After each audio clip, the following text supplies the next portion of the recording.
မင်္ဂလာပါကျွန်တော်နာမည်ကတော့နီလို့ခေါ်ပါတယ်မြန်မာနေလာပါတယ်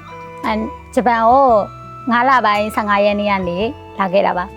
အခုကတော့နကာမူရာနိုဝင်မှာအလုပ်လုပ်နေပါတယ်အခုကျွန်တော်ကနကာမူရာနိုဝင်မှာတခွာတီနဲ့ငရုတ်တီးစိုက်တာကိုလုပ်ပါတယ်ငရုတ်တီးခူတာတို့တခွာတီခူတာကိုလုပ်ပြီးတော့တခွာတီရဲ့အရွက်ချွေတာတို့အညွန့်စိတ်တာတို့လုပ်ပါတယ်ပထမဆုံးစိုက်ပျိုးရေးလုပ်ရတဲ့အတွက်ကြောင့်စိတ်လှုပ်ရှားပေမဲ့အလုံးကပေါ်ကောင်းတဲ့အတွက်ကြောင့်အလုံးမှာဆင်ပြေပြီးတော့ပြောရပါတယ်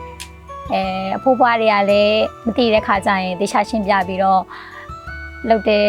ရှင်းပြပေးတဲ့အတွက်ကြောင့်အလုံးမှာခက်ခဲမရှိဘဲနဲ့တခြားလုပ်နိုင်ခဲ့ပါတယ်ဖိုးဖွားတွေအားလုံးကျေးဇူးအများကြီးတင်ပါတယ်兄さんはですね一言で言えばめちゃめちゃ気が利く人です。周りのことに目を配りすることができますし、気配りの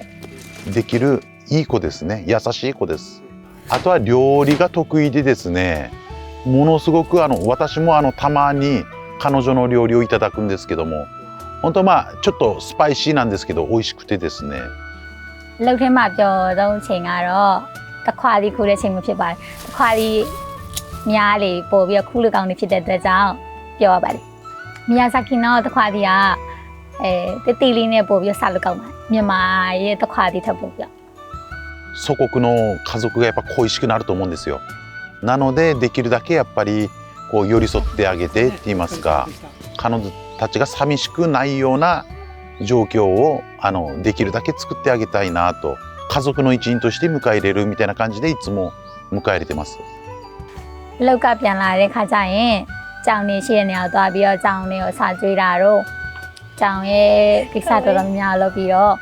အဲ့နေရာမှာစာလုပ်တာတော့လုပ်ပါတယ်ပြီးလို့ရှိရင်အိမ်ပြန်လာတယ်ဟဲ့မီယာဇာကီကိုလာပြီးတော့လှုပ်ဖို့ဖိတ်ခေါ်ပါတယ်မီယာဇာကီမှာစိုက်ပျိုးရေးလုပ်ရလဲအဆင်ပြေပြီးတော့အရန်လည်းမချမ်းတဲ့အတွက်ကြောင့်အဆင်ပြေပါတယ်အသီးရွက်တွေကလည်းဈေးလည်းချိုပြောအရန်ရတာရှိပါတယ်ဒါကြောင့်မို့မီယာဇာကီမှာလှုပ်ဖို့ခေါ်ချင်ပါတယ်